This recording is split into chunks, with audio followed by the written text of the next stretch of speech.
This week on Art in the Air features beginning a career as a correspondent for United Press International, Carolyn Boiarsky. Later became a television news reporter, author, and professor of English, discussing her book, Lead Babies and Poisoned Housing. Next, contemporary fiber artist Vickie creating quilts with bold, abstract designs and rich colors. Our spotlights on the Center for Creative Solutions 2025 Poetry Showcase. Express yourself through art and show the world your heart. Express yourself through art and show the world your heart. You're in the know with Esther and Larry. Art on the air today. Stay in the know with Larry and Esther. Art on the air our way.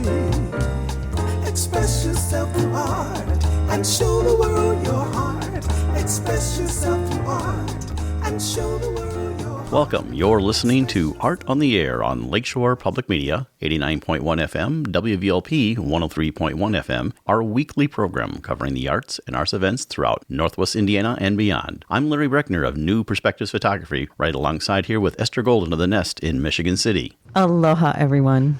We're your hosts for Art on the Air. Art on the Air is supported by an Indiana Arts Commission Arts Project Grant, South Shore Arts, and the National Endowment for the Arts. Art on the Air is heard every Sunday at 7 p.m. on Lakeshore Public Media, 89.1 FM, also streaming live at lakeshorepublicmedia.org, and is available on Lakeshore Public Media's website as a podcast. Also heard on Friday at 11 a.m. and Monday at 5 p.m. on WVLP 103.1 FM, streaming live at wvlp.org. Our Spotlight interviews are also heard Wednesdays on Lakeshore Public Media. Information about Art on the Air is available at our website, breck.com/AOTA. That includes a complete show archive, spotlight interviews, plus our show is available on multiple podcast platforms, including NPR One. Please like us on Facebook, Art on the Air, WVLP, for information about upcoming shows and interviews. We'd like to welcome to Art in the Air Spotlight from the Center for Creative Solutions, and that, of course, is in LaPorte, but it's also going to talk about what's going on with the April celebration of World Creativity Innovation for 2025. There's a whole bunch going on. Cynthia heads that up and is also the founder of that organization, but also my co-host Esther is very much involved with this poetry project, and we'd like to turn it both over to them, and they can talk about what's going on that entire week. Cindy, welcome to Art in the Air Spotlight. Well, thank you. I'm glad to be back. About some real exciting events here and breaking some news with your audience and about some poetry things that are going on in Northwest Indiana, which we're real excited about. So just to get us started, mention that this is our 9th poetry showcase season, and we hope to engage all students throughout Northwest Indiana, as well as adults who are really poets and would like to share with us their creativity during World Creativity Innovation Week, which is April the 15th through the 21st of this year. But we do have events throughout the month celebrating creativity in its many different forms here in Northwest Indiana. Well, you've been doing this now for decades with World Creativity and Innovation Week. How long has it been, Cindy? And can you sort of describe what the week is like and the different programs involved with it? Well, thank you, Esther. Yes, the Center for Creative Solutions has been engaged with World Creativity Innovation Week for, I think, around 16, 17 years now.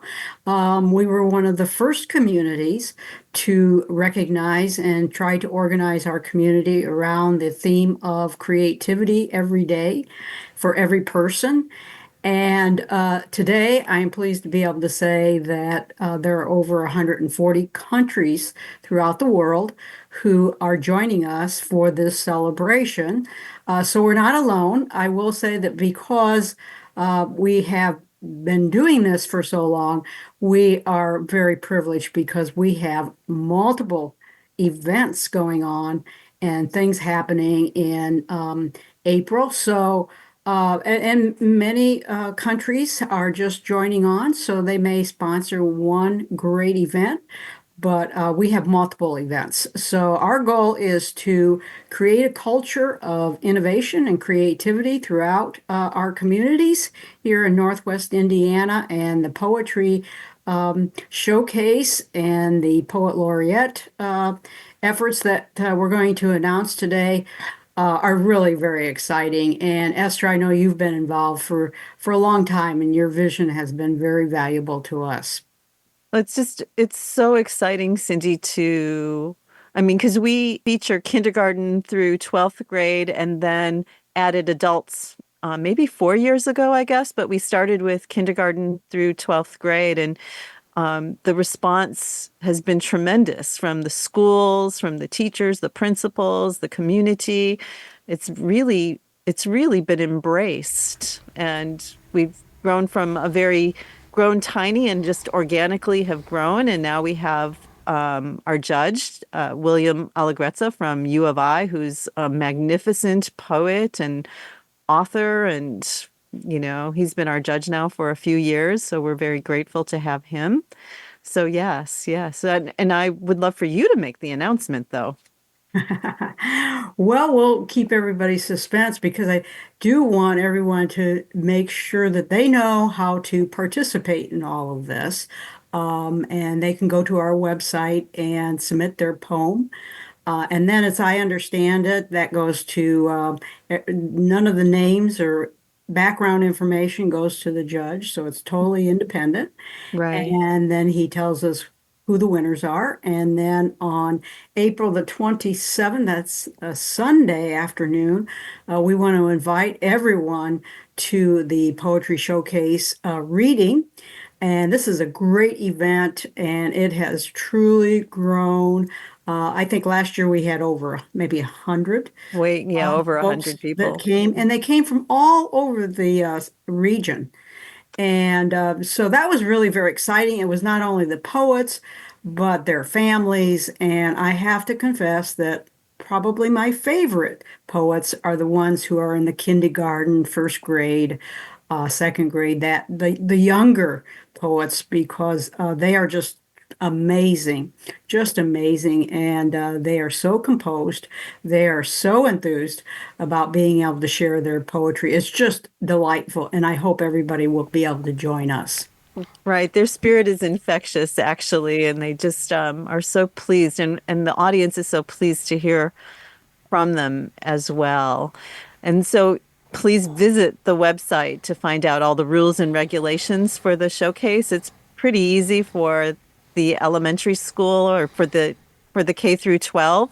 There are prompts on the website if you want to use those specific ones. Adults this year, we've changed the program to be very specific, to write poems about Northwest Indiana. And we've included all 6 counties in Northwest Indiana to participate. Yeah, that's new. So let's make the announcement. All right. Laureate for Northwest Indiana, first time for youth, and in the adult category will be named. So, Right. Encompassing all of Northwest Indiana. yes. Well, we thank you for coming on Art in the Air Spotlight and sharing about creativity. Center for Creative Solutions, that's Cynthia Hedge. The whole week is April 15th through 21st, and you can find out more at the website. Thank you so much for coming on Art in the Air Spotlight and sharing about creativity in Northwest Indiana. Thank you. Thank you so much, Cindy.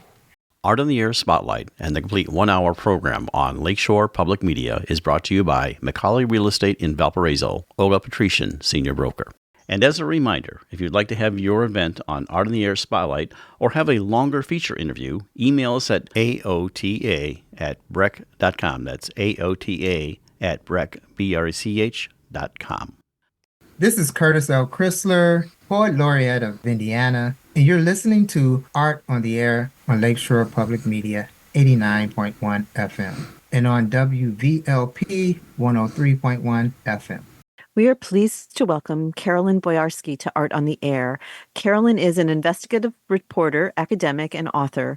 She began her career as State House correspondent for United Press International in 1964.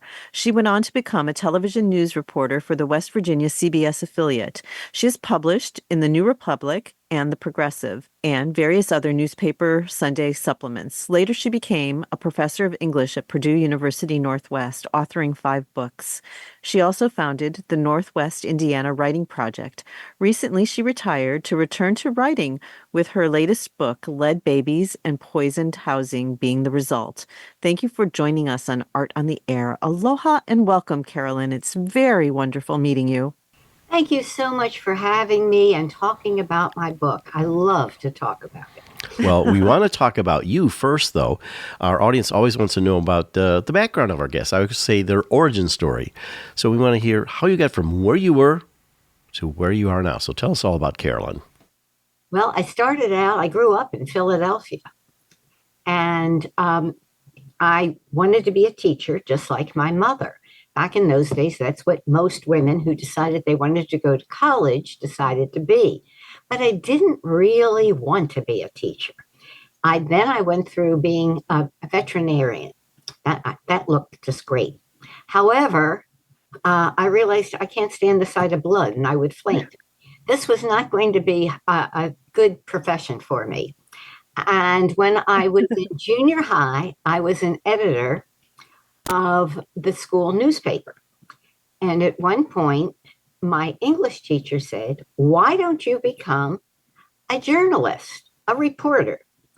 I had something I had never thought about.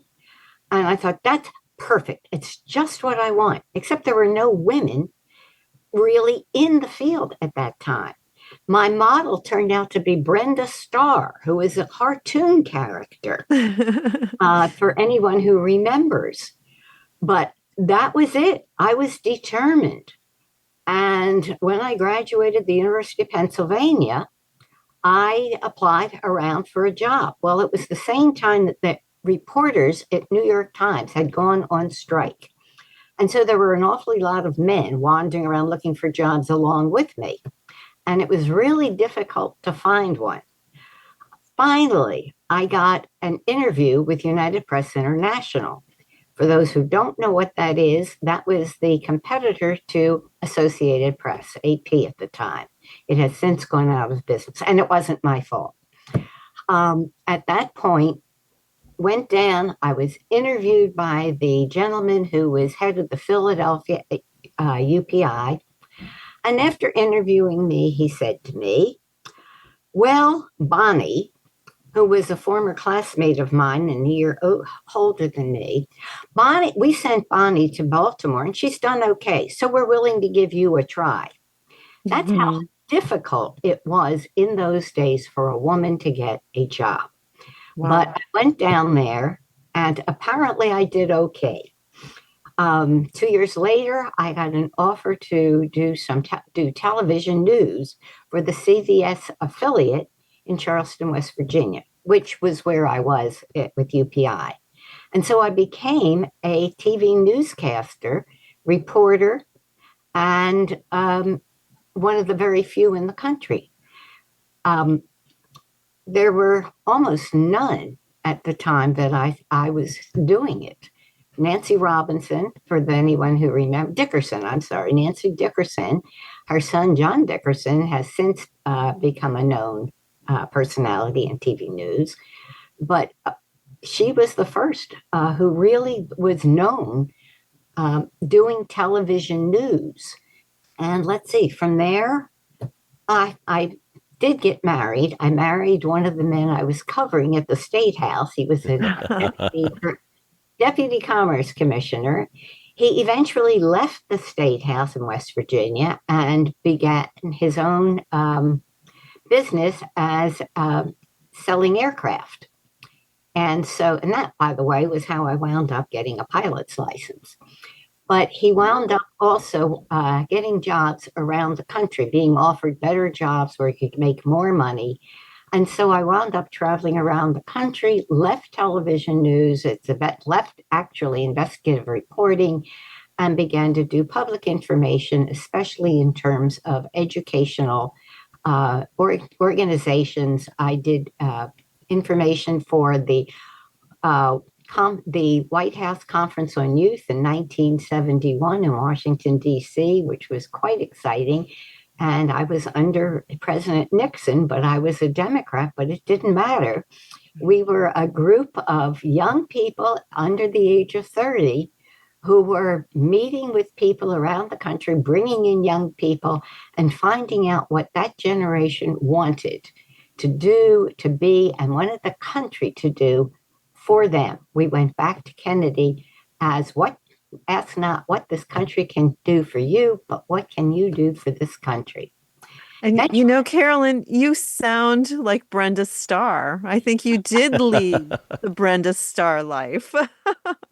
that sounds wonderful. I'm just a blonde and she's a redhead, but that's Well, you know, those. okay. I'll take that. I'll take that acceptance. Yes. Eventually, I decided I wanted to have a family. And being an investigative reporter, running around doing even public information was a lot.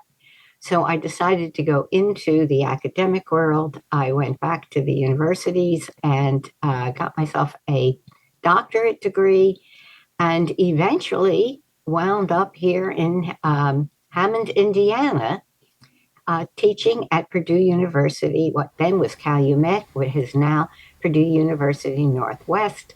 I was a professor of English and taught there for close to 30 years and then retired.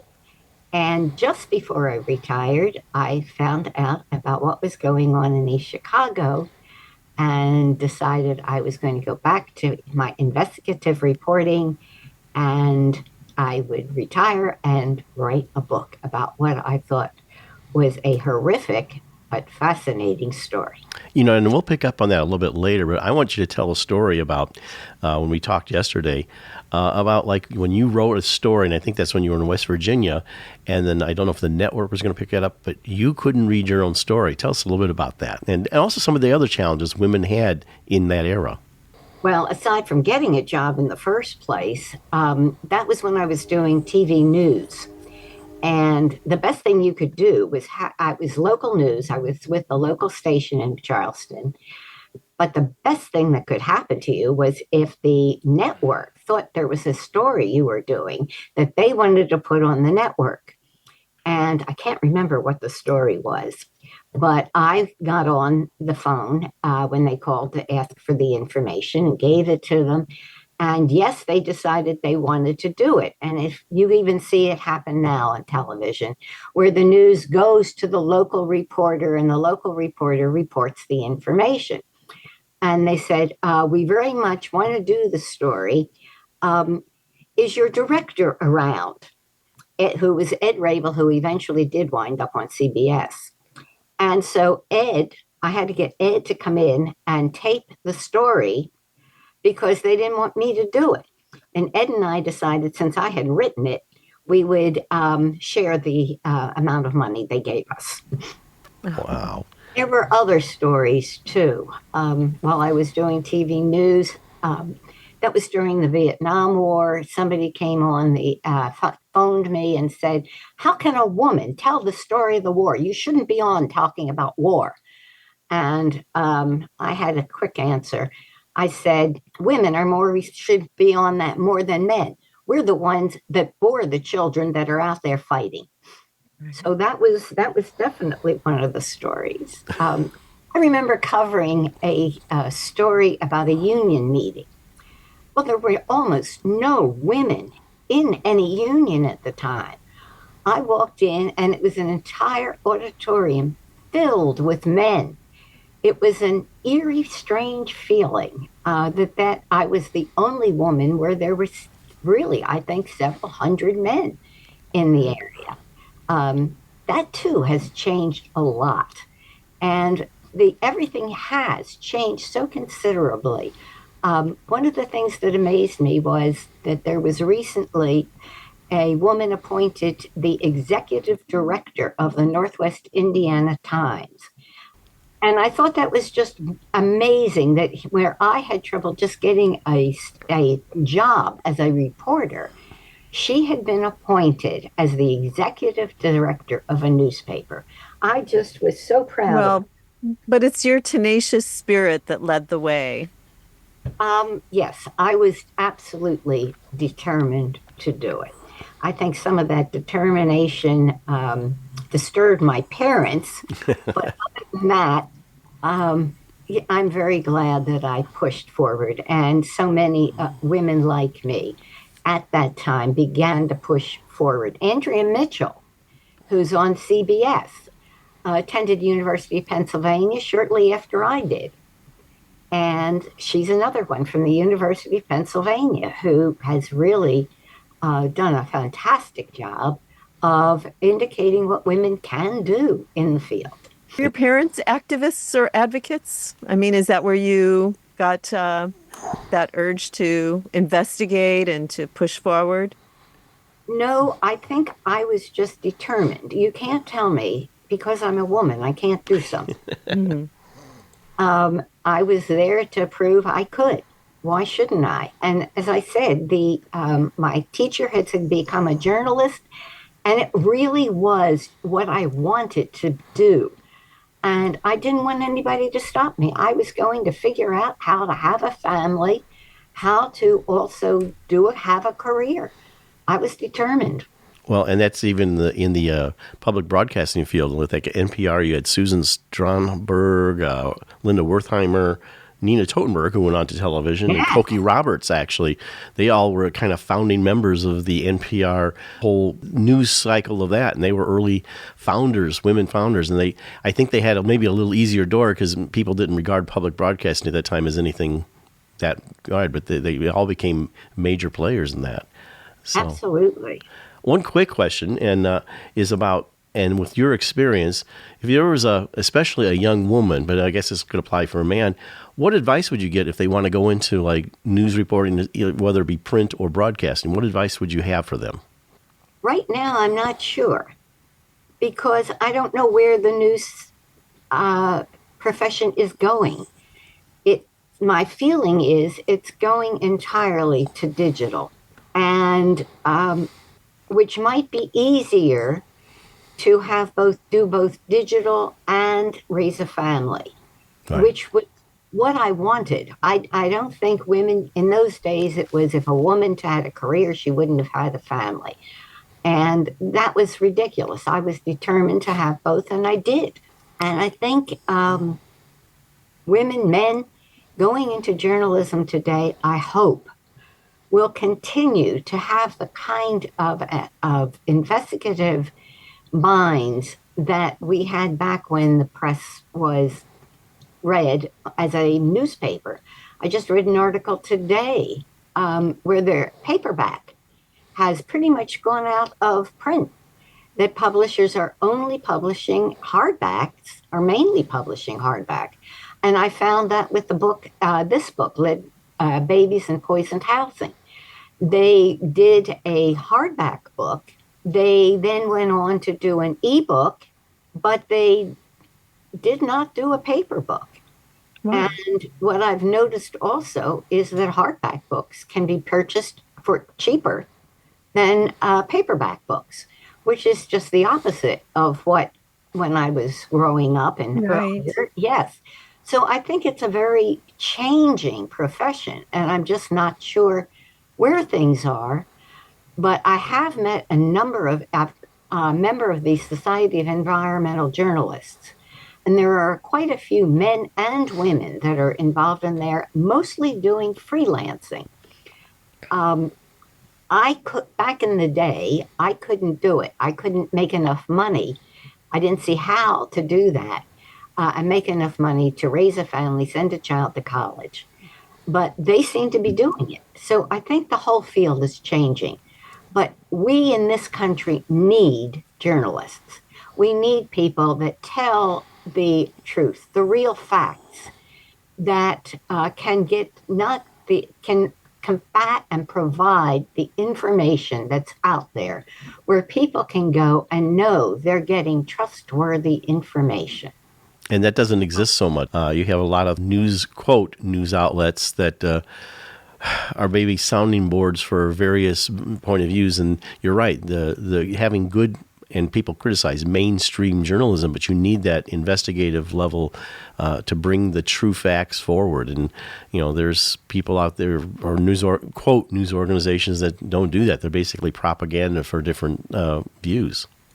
This is one of the reasons we need public radio, we need public television, because they continue to provide both sides. They continue to fact find. They hire the reporters that really want to get the information and look into it and make sure, fact find. I remember we returned. Dig deep. Yes. And I think this is still holds. We had to have two sources behind anything that we had found out so that we knew that what we were reporting was supported by the fact. So while you were teaching at Purdue, you were a very prolific writer then, writing like 6 books, but academic books. Well, I did some interesting things with those books too. That was when they were looking at beginning to research how do people write. Up till then, if you were taught writing, it meant basically you taught grammar, punctuation. And that's not what writing is all about. Writing is about information and providing information to people and communicating that information to people. That means that, yes, grammar is important because it helps communicate information. If you don't have a comma someplace, it might actually create a problem. You can't figure out, is that 3 things or 2 things they're talking about? Right. But the truth of the matter is, when I was growing up, I was sent to an elementary school that was the lab school for Temple University in Philadelphia. And they never taught grammar. In the entire time I was going to school in Philadelphia, I went to public school for junior high school. I went to public school for high school. The only grammar I ever learned was when I learned French. But I learned how to write. I learned how to tell stories. I learned how, in journalism, I was on the school paper all the way through, how you put the important information at the beginning, how you think of who is your audience, what is it that they need to know. Yeah, the titles are so interesting. I'm actually going to pick up Risk Communication and Miscommunication. It just sounds like such a good book. That's where I went back to investigative reporting. I wrote about the Columbia and Challenger explosions, the Gulf BP explosion. I was somewhere one time and somebody asked me what I do, and I was telling them what I wrote about. They said, "Don't you ever write about anything good?" So I wrote about the Mississippi flood because people in 2010, and people did write enough to keep farmers from having their farmlands flooded, from having the cities flooded that were along the Mississippi, at least in the northern part of the Mississippi, were saved basically because the information went out there in the right way. Right. Well, I read that you wrote Lead Babies. You were chasing another story when you came upon this one. So I can't remember quite though what you were investigating when you came across this story. Well, as I've said, I wrote about disasters, and I had read about the Flint, Michigan disaster. Flint, Michigan, right. And I was looking for, was there a memo? Was there a letter that had gone out warning about the problems in the water? And I didn't find that, but what I came across was the letter that was written by the mayor of the city of East Chicago, basically forcibly evicting the victims, the residents of the West Calumet housing complex, where they had found lead under the homes. And as I began to look into that, I discovered the EPA had known about it for 35 years and done nothing. There were people whose children were developing ADHD. which is a result of lead poisoning. It affects young children more than any others. There's a story in the book about how Akeisha Daniels, one of the residents, discovered black dust on her bathtub. And she went to the housing authority and said, I've got this black stuff on my bathtub. And they said, oh, you need to keep it cleaner.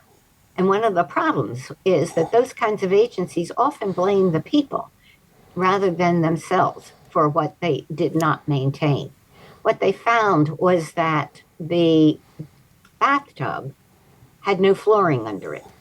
Oh, It was laid on plain dirt. Wow. Yeah, it was astonishing. And what she discovered was this was done on all the houses on her block. They were trying to save money. Some of that money was going into everybody's pocket at the time. Oof. And that was one of the stories. There are many stories in that book like that.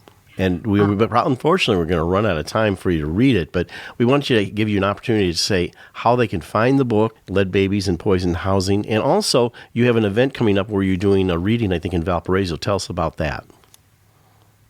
They can order it on Amazon. They can get it from order it on Barnes & Noble. The new Barnes & Noble here in Cherville has it. And I will be doing a keynote speech at 9:30 in Valparaiso at Valparaiso University on March 29. And then on April 19, I will be doing a book signing at Miles High Books in Highland. Excellent. Well, we appreciate you coming on the show and sharing about not only your book, but your wonderful career. It's just wonderful to share that with our audience. That's Carolyn Boiarsky, the Lead Babies and Poisoned Housing. You can find her book there, and she's available on LinkedIn and also on Facebook if you want to find out a little bit more about Carolyn. Thank you so much for coming on the show and sharing your wonderful life journey. Thank you. I enjoyed it. yeah, I think it was an excellent book. Art of the Year listeners, do you have a suggestion for a possible guest on our show? Whether it's an artist, musician, author, gallery, theater, concert, or some other artistic endeavor that you are aware of, or a topic of interest to our listeners. Email us at aota@brech.com. That's aota@brech.com. This is Peter Marks, former theater critic of the Washington Post, and you're listening to Art on the Air on Lakeshore Public Media, 89.1 FM, and on WVLP 103.1 FM. We are happy to welcome Vickie Wheatley to Art on the Air. Vickie is an award-winning contemporary quilt maker out of Louisville, Kentucky. She strives to have her work capture the feelings of vibrancy, energy, and anxiety that swirl around and within us as we experience life. She calls these quilts inner architecture. She uses the techniques of strip piecing, slicing, and restructuring to express her feelings. Her quilts have been juried into a variety of exhibitions in Indiana, Kentucky, and New York. She is a member of the Louisville Area Fiber and Textile Artists and a juried artist member of Studio Art Quilts Associates, and is also an avid bird watcher. Thank you for joining us on Art on the Air. Aloha and welcome, Vickie. It's so nice to meet you. Well, thank you. It's great to be here. Well, Vickie, all of our guests want to know what we want to know about your background. I'd like to say your origin story. How you got from where you were to where you are now. So tell us all about Vickie. Okay, well, I'm going to start before Vickie with my family, because my dad's family and my mom's family were both from East Tennessee. They lived in the foothills of the Smoky Mountains. Dad lived on the wild side, his family, and mom was on the quiet side in Blount County. Dad was in Newport area. But both of their families lived in that area since before the Revolutionary War. So they... So they're, I come from a long line of people who are isolated and so very resourceful and very independent. If they Pioneering. needed, really, Yeah. So they made everything. They made clothing, their homes, their furniture. Some, not my family, other families made moonshine, and so we just. my parents left that area.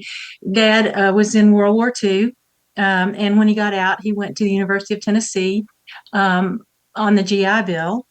And my mom was encouraged by a teacher to join two of her classmates and go to the University of Tennessee to the nursing program, 4-year registered nurse program. So that's where they met. And they were married in 1953, and I was born a couple of years later. So that's how I got to the birth part. But that's very important for two reasons. One is that they were makers, and two is that sense of place.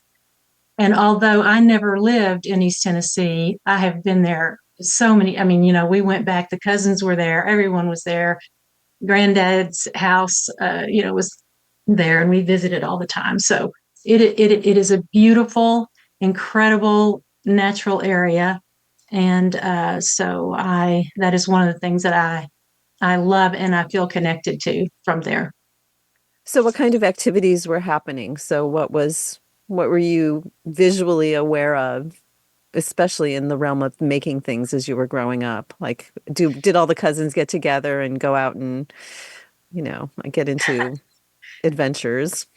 Well, we went camping in the Smokies. We visited Gatlinburg a lot. We camped. Dad and his brother both had motorhomes or trailers, but they started off with camping trailers and they graduated over the years to motorhomes. And so we traveled to the East Coast and into Canada and out west. And so that was, a time that we, yes, were out in nature and was out in,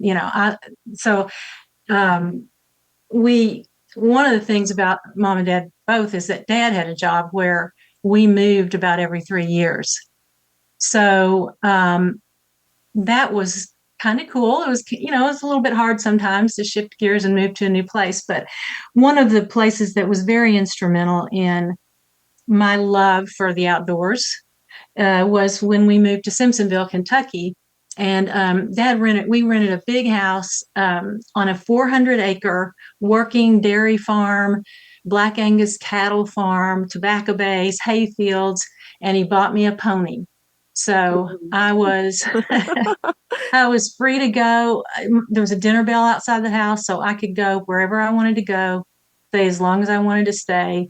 And again, the fields, the streams, the lakes, walnut trees, the dragonflies on the pond. It was, I collected rocks and feathers. And so that was a pivotal time. And we were only there about 3 years. I don't know. There's a book. That's a book. You just described a wonderful book, Vickie. I wrote a short story about it once because I taught middle school and I was teaching kids how to write a little memoir. So I did write a little short story about it, but I don't know if I have a book in me. I think I want to work through quilts. Yeah. But actually that does bring up, I did read about the writing projects you developed with your students and how one of them wound up in Chicken Soup for the Teen Soul. That's pretty exciting. And both of you got to read your stories on the radio. That's what a wonderful thing to do for your students, because I think your students said that part of the assignment was they had to submit their work to be published. It was a great experience. Right. We did a lot of writing. Words were very important to me.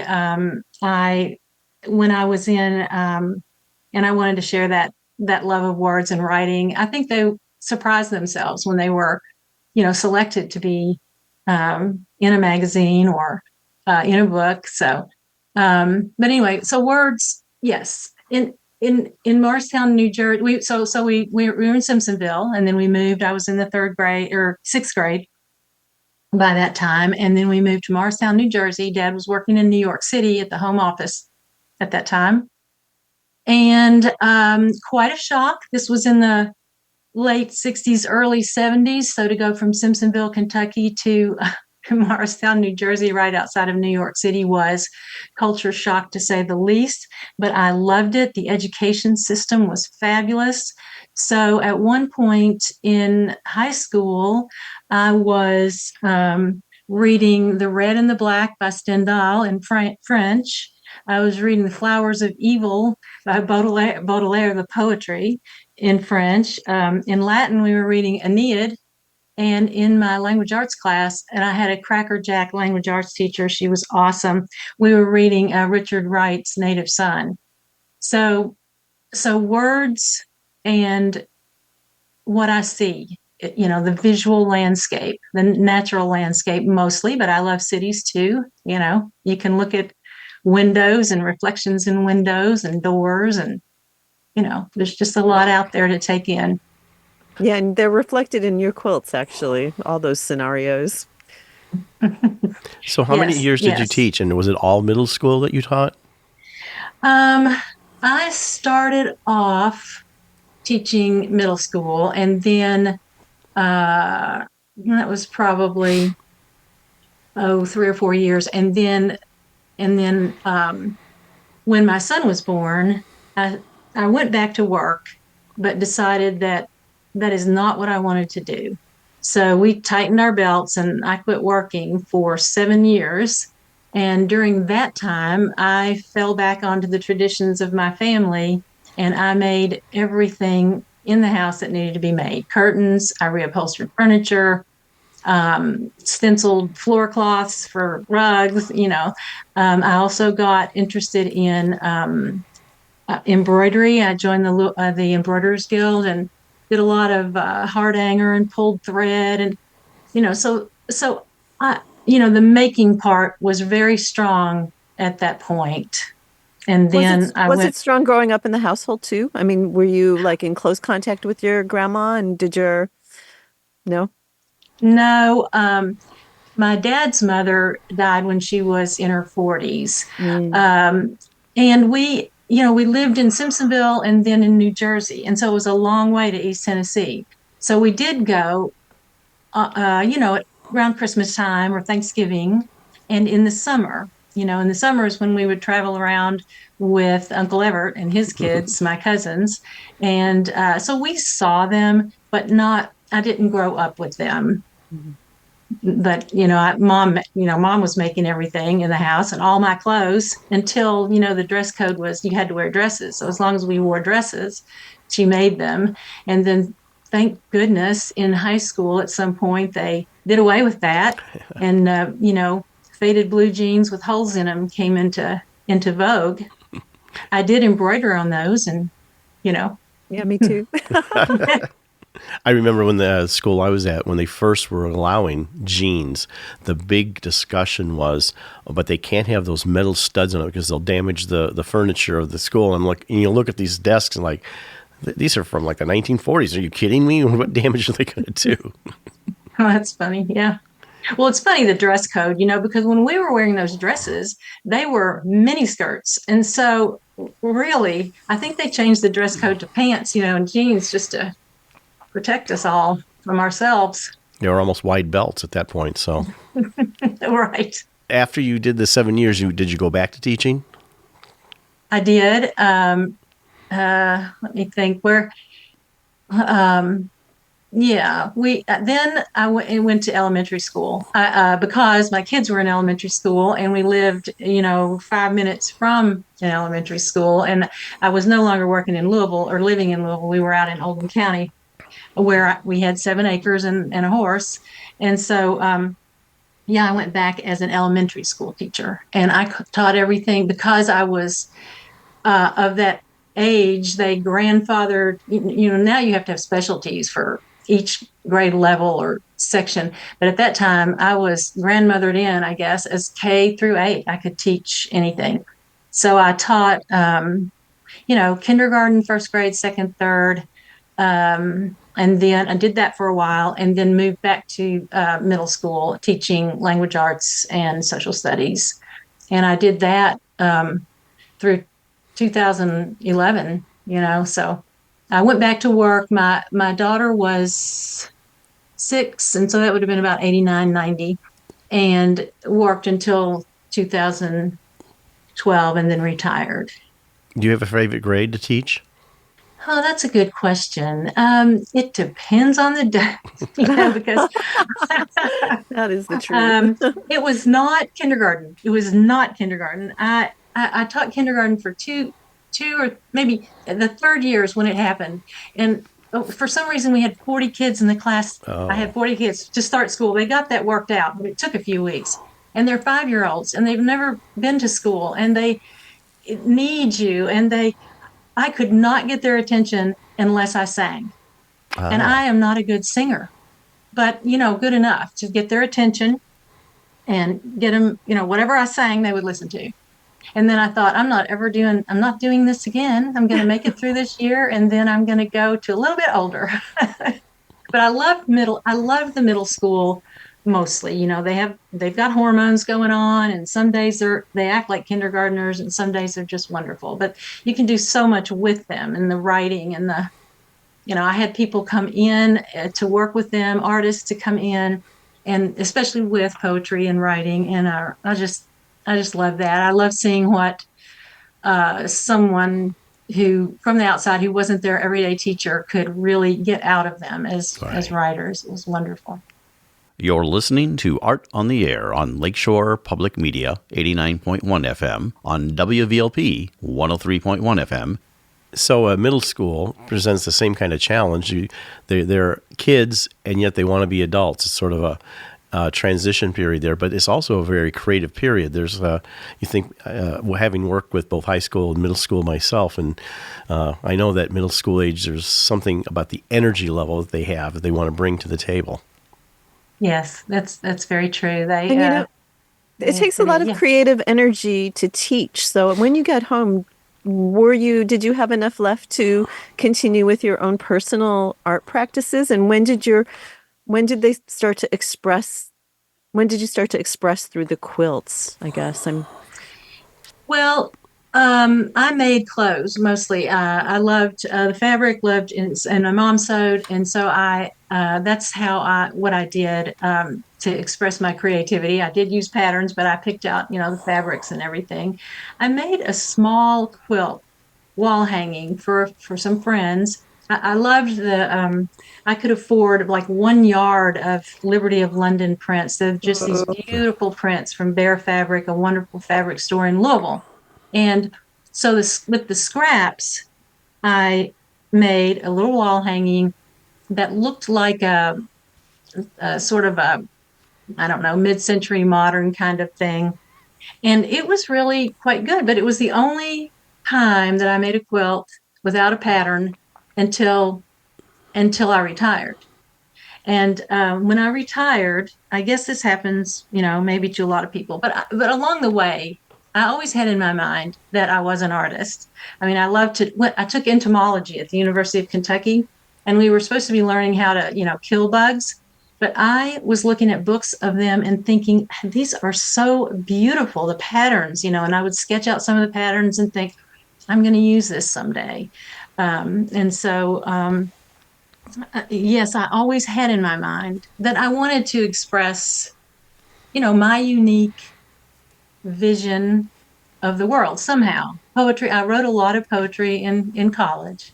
Um, so I thought it might be that. But I don't know. I got enamored and taken with quilts because of the Gee's Bend quilts, the Gee's Bend quilters were in Alabama, a group of Black women who made these gorgeous big quilts with big patterns, very modern, contemporary, and they had very finally graphic. they were, yes, very graphic. And I loved that. And then my friend and I here in Louisville, also retired teacher in about 2012, started going to a wonderful national quilt show in New Albany, Indiana, called Form Not Function. And I saw the most beautiful quilts, and the ones that I was attracted to were the ones with great big shapes and rich color. And so I thought, I want to make quilts like that. And I started teaching myself with my friend, Karen Buckingham, to dye our own fabric. We studied shape and color and line. and we joined a little quilt group called No Name, No Name, because it was just a small group, but very talented in many different ways. And so we really developed our skills, techniques, and love of that dyeing fabric. It is just such a delight to see those treasures of fabric that come out after you dye them. Um, and then I made a little bit bigger quilt, and in that Nonami group, and a local artist, he's a local hero, really, Bob Lockhart, um, who came to our group to help us with critiquing. And he pulled me aside and he said, "You've really got something. You really are good." So I was like, wow, like he's bona fide, he's a real artist. So, that was all it took. And then my husband, started showing I don't know if I ever would have. He started showing my work to local galleries in town, and they all just accepted my work. And one of them, I had several solo shows there. Um, so that got me started. It's what it's, if Jesse Jackson said, if you can conceive it and you believe it, you can achieve it. And so I told my husband, I said, I'm an artist, and I think if you live like an artist where you're engaged with the world, and you're always looking to bring home, it's like a little crow. You see what's out there, it's bright and shiny, and you collect it and you bring it back, and you might be able to use it sometime. And so Ellsworth Kelly said the same thing. He was in New York City with, his early work, and he would see a shape, because he just did very simple shapes, and he would say, "I want that." And so he would draw it and sketch it and make it his own. And I feel like I'm kind of the same way. Does every quilt incorporate your hand-dyed work? Is that a major component of what you're doing now? And no, and the reason I stopped, and not every quilt, I'd say every quilt probably has a little bit of it. It used to be all hand dyed. I had to change when I went to study with Nancy Crow, who's like the guru of contemporary art and design. And she required so much fabric for you to bring to these workshops that I had to buy it. And it's fine. Especially in those anxiety quilts with all that texture and all that cut up into little tiny pieces, it just doesn't matter. Now I'm finally ready with my solo show that's coming up to show the anxiety quilts and close that door for now. You can always return, but I am making big shapes right now, and so I may return to hand dyeing fabric because that makes a big difference in them. For your quilts, what gives you the inspiration? You sort of touched on that, but an event in your life, or tell us about what says, okay, that's going to make me do this. Yeah, tell us about your anxiety. Okay, well, here's the thing. When I started that anxiety quilt, I was just, exploring, playing around in the basement and, trying out different things. And I came up with a block that I liked that had a very strong black and white diagonal pattern. And I put that together, and I loved it. And I started to quilt it in just straight lines, but some of the lines were a little bit off. They weren't perfect. So I was going to enter it into this quilt show, Form Not Function, that I had loved so many years before, and said about 5 years before, and said I want to get into the quilt show.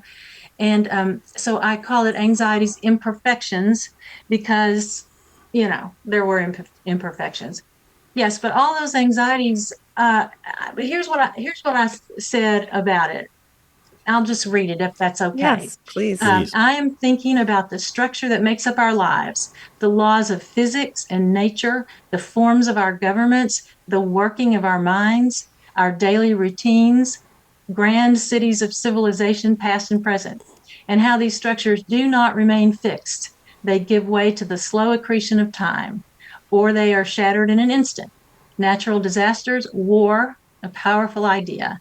The question is what remains and what new structures will form. And so that's my quilts. I make a structure, and then I start covering it up with thread and little bits of fabric and cut it into pieces. And it's a frenetic process, and it's a frenetic quilt. Are these large quilts, or are they all sizes? They are medium to large. And by large, I mean, 5 to 6.5 feet, and a lot of them are 4.5 to 5 feet. We're getting in our final moments here, and we want to give you a chance to tell us about your solo show, about when it is and where it is and how people can see it, and if there's availability to see it online. Yes, the solo show is March the 14th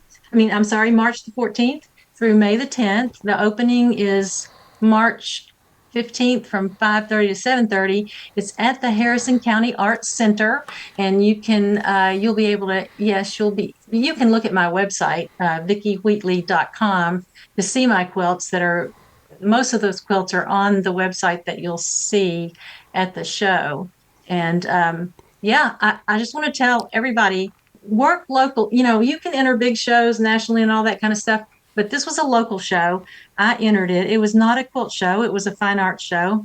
And I won Best in Show. And with that came money, actual money, and I didn't even have to give them my quilts, and a solo show. So I believe in, act locally. We appreciate you coming on Art in the Air, Vickie Wheatley. You can find her at VickieWheatley.com. And, of course, if you go to our website and click on her picture, that will take you there. And her show opens March 14th with a reception on the 15th, running through May if you're in the area. Thank you so much for coming on Art in the Air and sharing your arts journey. Thank you so much for having me. Oh, thank you. It was such a pleasure. Thank you, Vickie. Thank you, Esther. Thanks, Larry. We'd like to thank our guest this week on Art on the Air, our weekly program covering the arts and arts events throughout Northwest Indiana and beyond. Art on the Air is heard Sunday at 7 p.m. on Lakeshore Public Media, 89.1 FM, also streaming live at lakeshorepublicmedia.org, and is available on Lakeshore Public Media's website as a podcast. Art on the Air is also heard Friday at 11 a.m. and Monday at 5 p.m. on WVLP 103.1 FM, streaming live at wvlp.org. If you have a smart speaker like Amazon Alexa, Google Assistant, or Apple Siri, just tell it to play Art on the Air to hear the latest episode. Our Spotlight interviews are heard every Wednesday on Lakeshore Public Media. Thanks to Tom Maloney, Vice President of Radio Operation for Lakeshore Public Media, and Greg Kovach, WVLP's Station Manager. Our theme music is by Billy Foster with a vocal by Renee Foster. Art on the Air is supported by an Indiana Arts Commission Arts Project grant, South Shore Arts, and the National Endowment for the Arts. We'd like to thank our current underwriters for Lakeshore Public Media, Macaulay Real Estate in Valparaiso, Olga Patrician, Senior Broker. And for WVLP, Walt Reidinger of Paragon Investments. So we may continue to bring you Art in the Air. We rely on you, our listeners and underwriters, for ongoing financial support. If you're looking to support Art on the Air, we have information on our website at breck.com/AOTA, where you can find out how to become a supporter or underwriter of our program in whatever amount you are able. And like I say every week, don't give till it hurts. Give till it feels good. You'll feel so good about supporting Art on the Air. If you're interested in being a guest or send us information about your arts-related event or exhibit, please email us at aota@breck.com. That's aota@breck.com, or contact us through our Facebook page. Your hosts were Larry Breckner and Esther Golden, and we invite you back next week for another episode of Art on the Air. Aloha, everyone. Have a splendid week. Express yourself through art and show the world your heart. Express yourself through art and show the world your heart. You're in the know with Esther and Larry. Art on the Air today. Stay in the know with Larry and Esther. Art on the Air our way. Express yourself through art and show the world your heart. Express yourself through art and show the